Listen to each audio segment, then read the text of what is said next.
Hello friends, आप लोगों में से कई लोग मुझे जानते होंगे, पहचानते भी होंगे और कई लोग ऐसे हैं जो मुझे नहीं जानते। तो इसलिए सबसे पहले मैं अपना परिचय देना चाहूँगा। नमस्ते, मेरा नाम शशांकर है, शशांकर बरुआ। मैं ओरिजिनली रहने वाला तो जोरहाट आसाम से हूँ, लेकिन मेरी पैदाइश अरुणाचल प्रदेश में रोइंग में हुआ था। ये करीबन आज से 47 साल पहले की बात है। हमारे पापा जी वहाँ नौकरी किया करते थे।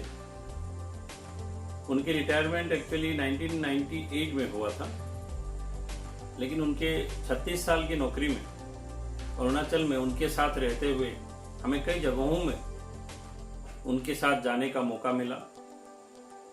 और सही बताएं तो बहुत खुशकिस्मत मानते हैं आज भी हम, क्योंकि अरुणाचल के कई ऐसे जगह हैं जहां उनके साथ रहते हुए हम लोग उस वक्त 1980s में, अर्ली 80s में, 90s में थे। तो वहां हमारा आना जाना था, जैसे कि तवांग, बोमडिला, रूपा, सेपा, चांगलांग और खोंसा, ईटानगर, नाहरलगन ऑफ कोर्स। लेकिन अंत में वो म्याओ से रिटायर हुए थे। तो ये एक्चुअली मेरा पहला वीडियो है जो मैं बना रहा हूँ, और मैं चाहता हूँ कि कुछ ऐसा पल मैं आपके साथ शेयर करूँ जो आपको अच्छा लगे, और कुछ वो सब चीज़ें जो मैं जानता हूँ मैं आपको बताऊँ तो आपको और अच्छा लगे, ताकि आप मेरे इस नए जो चैनल जो है, जिसके थ्रू मैं आगे बढ़ने का सोच रहा हूं, आप उसको सब्सक्राइब करें, लाइक करें, और अवश्य ज़्यादा पसंद आए तो शेयर ज़रूर कीजिएगा। तो मेरी सबसे पहली वीडियो में मैं आपको एक्चुअली अरुणाचल से जुड़ी हुई कुछ ऐसे वीडियोस मेरे पास हैं जो काफ़ी पुराने हैं वैसे, क्योंकि उस वक्त जिस वक्त वीडियोस मैंने खींचना चालू किया था, ये लगभग 2000 के आसपास की बात है, 2005-2006 में। तब उस वक्त वीडियो क्वालिटीज उतनी अच्छी नहीं हुआ करती थी। तो मेगापिक्सल जो आजकल के बच्चे ढूंढते हैं, जो लोग ढूंढते हैं कि कैमरा में मेगापिक्सल बहुत बेहतर होनी चाहिए, तो उस वक्त वो चीज़ें नहीं थी। उस वक्त ये था कि हाथ में एक कैमरा होना चाहिए। तो इसलिए कुछ ऐसी चीज़ों से मैं शुरुआत करना चाहता हूँ। अपनी जो ये पहली वीडियो मैं बना रहा हूँ, उसमें मैं आपको एक क्लिपिंग दिखाना चाहता हूँ एक्चुअली, कि हम लोगों ने अरुणाचल में रहते हुए किन परिस्थितियों में एक्चुअली अपना लाइफ उस वक्त गुजारा था। 1980 और 90 के दशक में तो ये हालात और भी बुरे थे, क्योंकि ऐसा वही रिवर था जिसके ऊपर से आज बहुत बढ़िया सा ब्रिज बन चुका है। आप रोइंग से होके नामसाई आ सकते हैं डायरेक्टली अरुणाचल के थ्रू। ये हाईवे 13 से होके 15 पहुंचता है। लेकिन पहले वहाँ कोई ब्रिज नहीं हुआ करता था, डिगारू रिवर था। तो उस रिवर में लोग हाथी के पीठ पर बैठकर पार हुआ करते थे। तो एक बार मौका ये पापा के साथ रहते हमें भी मिला था। सोचने से कुछ अजीब लगता है कि हाथी के पीठ पर बैठकर कोई नदी पार करे, और ऐसी तूफानी लहरों के साथ, थपेरों के साथ जो मन में डर रहता है वो कुछ अजीब सा होता है।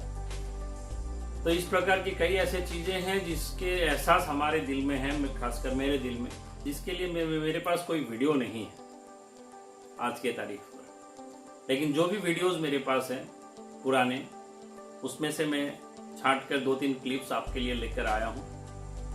तो अपनी शुरुआती वीडियो में मैं आपको एक क्लिप दिखाना चाहता हूँ जो एक्चुअली म्याऊ से रिलेटेड है।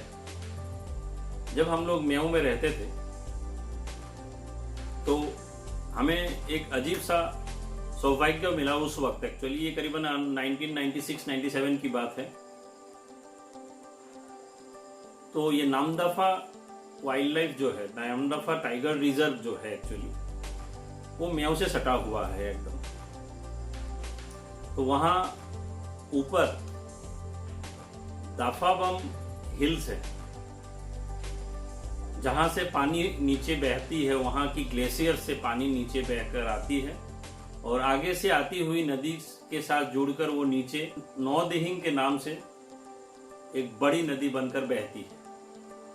तो ये नौदिहिंग जो नदी है, जो रिवर है, ये नामदफा टाइगर प्रोजेक्ट जो है, जो वाइल्ड लाइफ सेंचुरी है, उसके बीचों बीच से होकर म्याऊं के बगल से गुजरती है। तो मेरा जो सीन है, जो मैं आपके साथ शेयर करना चाहता हूँ, एक छोटी सी क्लिपिंग है, बस मुश्किल से 15-20 सेकंड की होगी।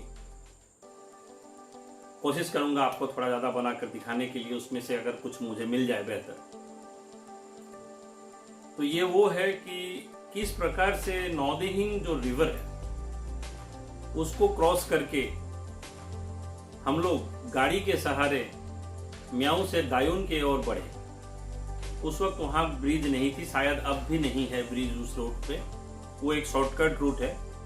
अगर हम लोग लंबा रूट लेते हैं तो म्याऊं से दायून करीबन 150 किलोमीटर का रास्ता है और इस शॉर्टकट रूट से मुश्किल से 17 किलोमीटर या 18 किलोमीटर का रास्ता होगा। तो आइए वो छोटी सी क्लिपिंग्स शेयर करने से पहले उसके बारे में मैं आपको एक चीज़ बताना चाहूँगा कि एक डर जो है मन पे बैठा रहता है कि कैसे क्या होगा। वो डर उस दिन एक्चुअली मैंने महसूस किया था। मुझे एक्चुअली मन ही मन ये डर था। काम तो मैं कर रहा था, मन ही मन ये डर भी था कि गाड़ी तो लेके नदी के उस पार तो जाना है, लेकिन जिसके ऊपर चढ़ा के ले जाना है, जब आप देखोगे तो आपको पता लगेगा। जब वो मेरे सामने आई वो नाव, तो मेरे तो रोंगटे खड़े हो गए, क्योंकि उसकी साइज बहुत छोटी थी, मुश्किल से मेरे गाड़ी के बराबर था। और जब मैंने सामने वाले से पूछा, भैया इसमें पानी की गहराई कितनी है, तो उसने बड़े आराम से जवाब दिया, भाई साहब घबराइएगा नहीं, बड़ी मुश्किल से शायद एक बम्बू जो है इसके अंदर चली जाएगी, एक पूरी की पूरी बम्बू, इतनी ही गहराई है बस। मेरे मन में एक बम्बू कितनी लंबी होती है उसकी लेंथ की छवि नजर आने लगी और डर जो है अंदर ही अंदर दुगना हो गया। लेकिन फिर भी मैंने उस वक्त गाड़ी को उस नाव के ऊपर उठाते समय काफी हिम्मत से मैंने काम लिया और आगे बढ़कर नदी को पार किया हम लोगों ने। तो ये छोटा सा सीन मैं आपके साथ शेयर करना चाहता हूँ मेरी पहली वीडियो में। आशा करता हूँ आपको अच्छा लगेगा। आइए क्लिप को देखते हैं। तो आइए, ये म्याऊं है, ये म्याऊं का एक छोटा सा जू, जिसके बगल में से होकर मार्केट के लिए और हम लोग निकलते हैं। ये स्कूल के बगल से सर्किट हाउस की तरफ से मार्केट के लिए जाता हुआ ये एक रास्ता है। ये मार्केट एरिया है म्याऊं का। यहाँ से आगे हम लोग रोपवे के लिए निकलते हैं। पहले ये रोपवे एक ऐसा जगह है जो ऑयल इंडिया ने बनाया है एक्चुअली, जहाँ से आप ये नौदिहिंग रिवर है, देखिए आप, जिसके बारे में मैं बात कर रहा था, इसको आप ऊपर से क्रॉस करके दायून की ओर जा सकते हैं। यहाँ से केवल लोग ही आर पार होते हैं। देखिए ये कितना सुंदर इलाका है। बारिश के मौसम में ये पूरा नदी भरा रहता है। अब काफ़ी छोटी सी है, सूखा मौसम है इसलिए बहुत ही अभी छोटा दिख रहा है ऊपर से। तो ये रास्ता जो है ये फील्ड के सामने से होकर रिवर बेड की ओर निकलता है नदी की तरफ। तो आगे बढ़ते हुए ये एक बहुत पुराना रास्ता है, जिसके राइट साइड से हम लोग पहले कई बार फ़िशिंग के लिए निकले हैं। बहुत अच्छा लगता है रनिंग वाटर में फ़िशिंग करते हुए, क्योंकि यहाँ वो वेट नहीं करना पड़ता है स्टिक को खींचने के लिए, वो अपने आप आपके हाथ में झटका सा लग जाता है। तो ये देखिए ये वो बड़ा सा रिवर बेड आ गया है। ये बारिश के मौसम में पूरा भरा रहता है। तो इन पथरीले रिवर बेड में ही रास्ता बनाया हुआ है वहाँ तक पहुँचने के लिए, नदी के किनारे तक। तो ये कुछ लोकल लोग यहाँ राइस बियर बना रहे हैं, नदी के पार में पिकनिक है उनका। धीरे धीरे पथरीली रास्तों से होते हुए हम वहाँ पहुँचते हैं जहाँ से गाड़ी हमें उस पार ले जाना है। देखिए ये बच्चे जहाँ अभी नहा रहे हैं, इसी के बगल में वो काठ का टुकड़ा रखा हुआ है जिसमें से होकर हमें नाव पे चढ़ना है। तो ये हमारी गाड़ी है, इंतज़ार में हम बैठे हैं कि वो नाव आएगी, यहाँ लगेगा आगे और इस तख्तों से होकर हम उस पर चढ़ेंगे। ये मैं बैठा हुआ हूँ, ये 2006 का तस्वीर है एक्चुअली। तो लीजिए ये नाव आ गया, तो अभी गाड़ी को हमें इसमें चढ़ाना है।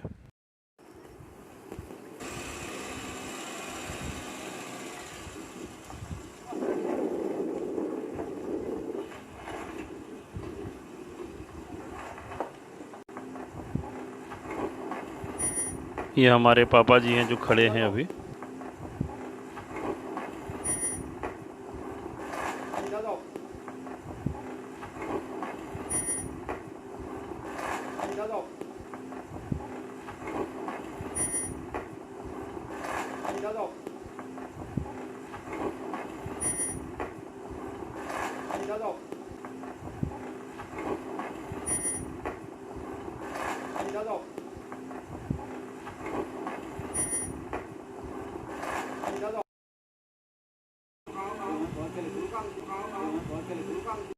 तो जैसे आपने देखा, इन नावों में इंजन नहीं होता है। लोग इस नाव को खींचकर ऊपर ले जाते हैं पानी के लहरों के आगे, और ऊपर से नाव को छोड़ देते हैं और उधर से इस तरीके से घूम के वो उस किनारे तक पहुंच जाती है लहरों में अपने आप।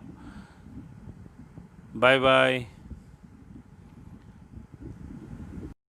और फिर नदी पार करते हुए हम लोग आगे दायून की ओर निकलते हैं। तो आप लोगों के साथ मैंने ये वीडियो शेयर किया, शायद आप लोगों को बहुत अच्छा लगा होगा। तो एक और चीज़ बताना चाहूँगा कि मैं फ़ोटोग्राफ़ी भी करता हूँ। 32 साल हो चुकी है फ़ोटोग्राफ़ी करते हुए, और इन 32 सालों में मैंने जो भी अपने आप से सीखा है उसके ऊपर आधारित एक किताब भी मैंने लिखा है, जिसका नाम है द बिगिनर्स डायरी। और ये हाल ही में प्रकाशित होने वाली थी, लेकिन इस बंदी के चलते ये प्रकाशित नहीं हो पाया, काम आधा में रुका हुआ है।